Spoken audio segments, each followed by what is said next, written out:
You made it, as did I. The weekend is here. Time to work on some fun stuff. The acoustic build that I'm doing is currently in the lacquer process, which really isn't much fun to film.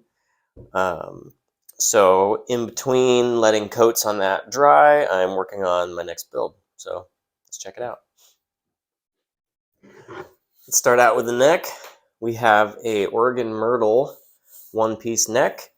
You can't see the fretboard right now because it's covered with tape because I'm in the middle of doing inlay stuff, but it is a Macassar ebony, one of my favorite fretboard woods. The body is Australian koa. It's got, especially when it's got finish on it, it's got this really nice kind of reflective gold hue to it. We have black and white binding, and then we have this really pretty one-piece quilted maple top that's a thick top, so it's actually going to be carved. The plan for this guitar is 3 single coil pickups, hardtail bridge, pretty straightforward. So let's get into it. I'm going to continue with my inlay work. I'm just doing some simple square mother of pearl on my 12th and 24 frets. My 2 octaves have got a slightly bigger piece just to distinguish between the other fret markers. So, as you can see, I've marked out all my locations, drilled with a drill bit to remove most of the material. Now I just gotta get in there and clean that up with a chisel. My tool of choice for cleaning up those corners is going to be this specialty square chisel. And good old-fashioned razor blade is always good too.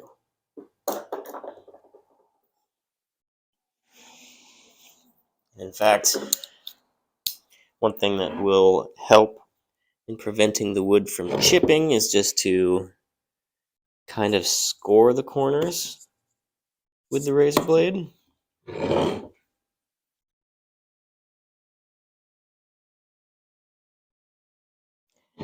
That way, if the wood under the pressure and kind of strain it goes through of the chisel doing its thing, if the wood decides to break, at least this edge is scored, and so if it does break, it shouldn't break past that.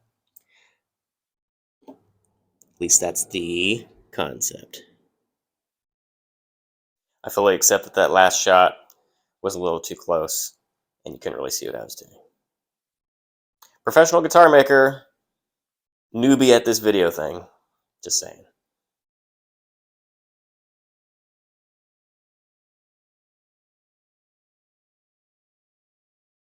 I've got this where I want it. And you can just barely see it's proud. And that is on purpose. This whole face is got a radius in this direction. In this case, 12 inches. And if I were to set that completely flush, as this is coming over, I'd have a flat spot. And so I want this whole thing to be just very slightly proud on my edges. Then when I do my final sand on this to get it nice and slick, everything matches and is continuous. But I'm happy with that. I am not too prideful, and sometimes make mistakes, because I'm a human doing things by hand. And as you can kind of see down the length of this, my first fret marker is not centered. It is off to the left. So I'm going to have to route that out again, fill a little bit more ebony in on this side, make a new marker, and send it that way. That way it's in line with all the other ones. If I don't, it'll bother me. So I have broken out the old inlay, and just with a razor blade I've scored this way to bring the new piece to the center line with the rest of them. And I'm going to try to extract that little piece of wood and glue it to the other side of the hole as I lay this in. Wish me luck.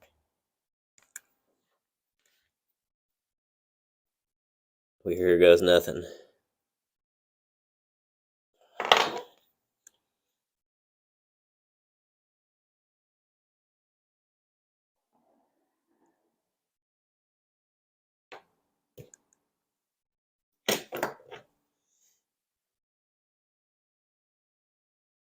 Success. Okay.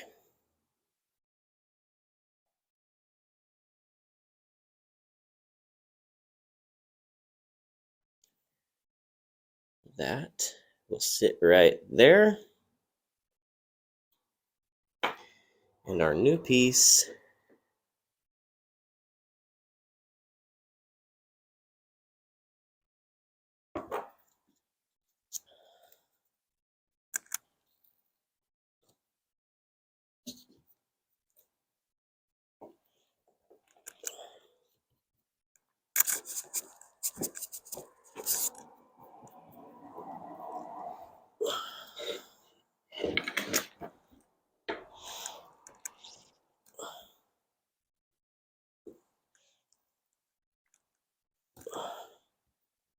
Okay.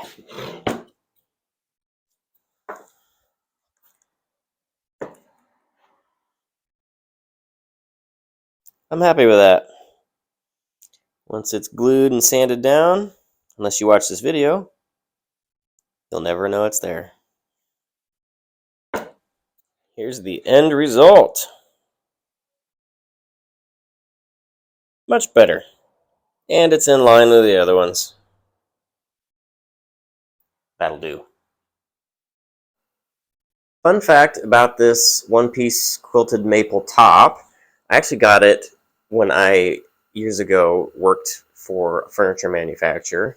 I was stuck out in the sawmill for a little while, and it was the summer, so it was hot, and we were in kind of an enclosed tent thing, and we had this old gray piece of wood that had been propping the door open for who knows how many years, and I looked at it, and I noticed that it had a bunch of figure in it.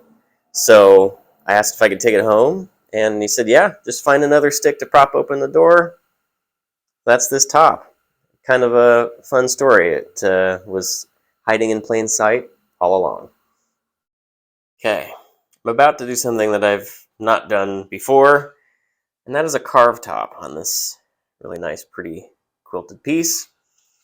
I have just sort of roughly penciled in kind of the perimeter of what will be like the flat-ish spot where the pickups are going to be, and especially where the bridge is going to be. I want that to be flat. I've kind of split the difference. So here's my outer edge, my pencil line, and then the layout of my hardware. So my idea is if I bring this all the way down to my binding edge and then kind of carve it with the intention of making it here, have that be like the carved bit. And then when I go into sand and blend, I know inevitably this line is going to move a little bit further in, and then I'll have sort of just this core section that I want flat, still flat. So let's give it a shot. My tool of choice is what I also carve my necks with.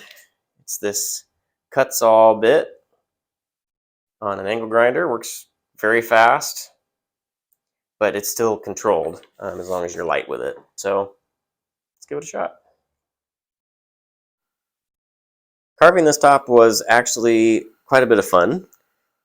I just took things pretty slowly, tried not to take too much material all at once, and I'm happy with the result. I have plenty of blending to do, but we'll probably do more carved top guitars going forward. All right, so I have the top roughed out. I've got it pretty much uniform. There's a couple little high spots, so ideally from this flat spot to this edge there's a slight scoop. I don't want it to just be a straight ramp.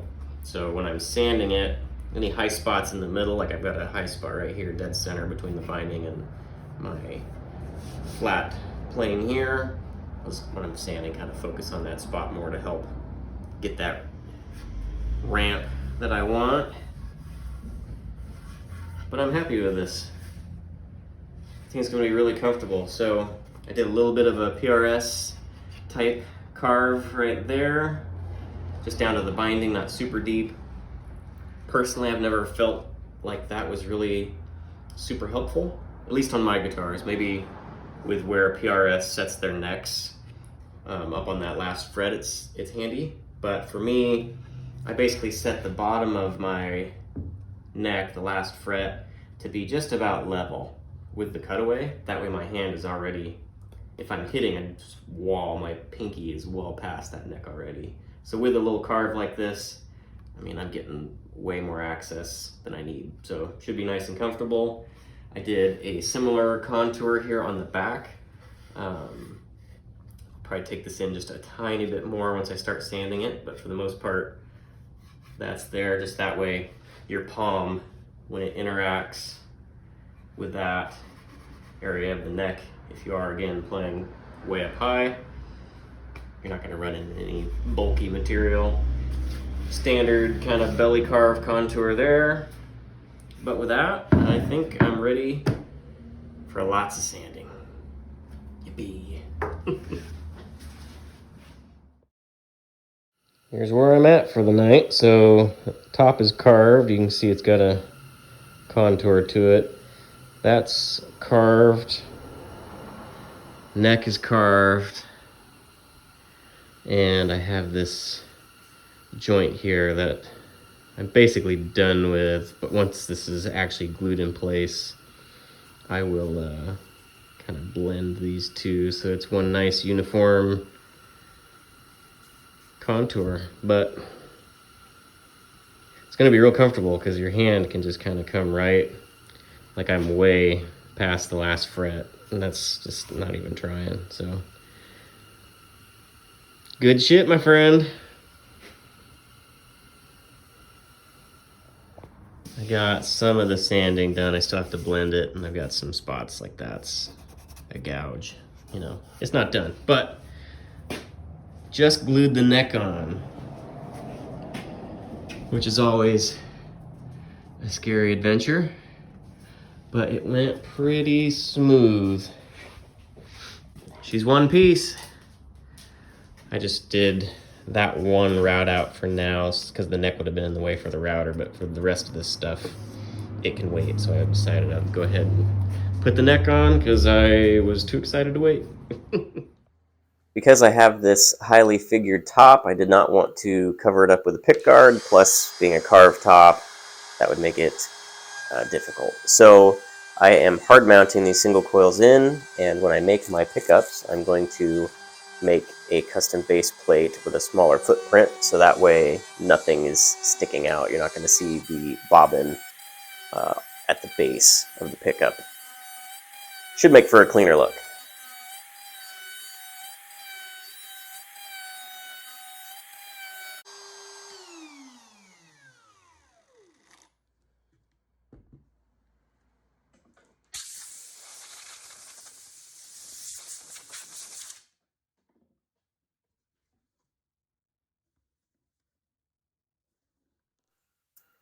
This double stick tape that I use on the bottom side of my templates is very handy.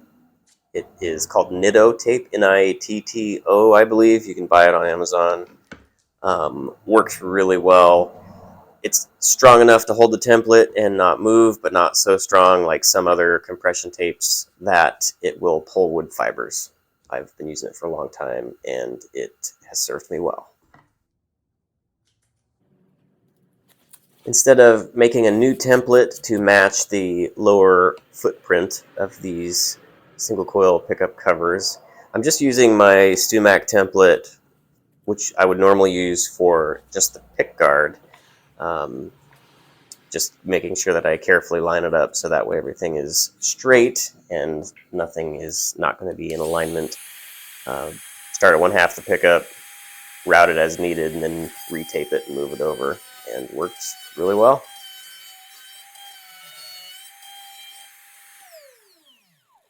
I'm hoping you can help me with something actually, so let me know in the comments what color you think I should make this guitar.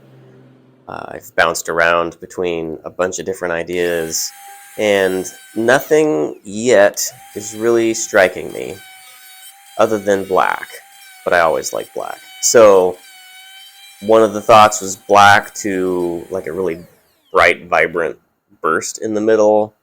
I think light kind of sky blue would look really good with the golden brown color on the back.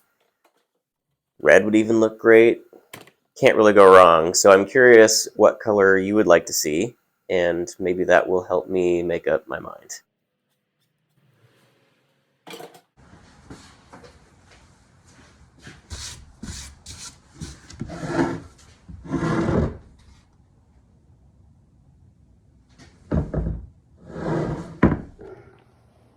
There we are.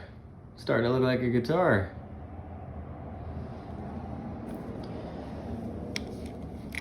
I'll do, so I've got a wire that comes under here, but there'll be black felt glued in under all these, so that way there's nothing exposed, but it can get, you know, nice and low where it needs to go.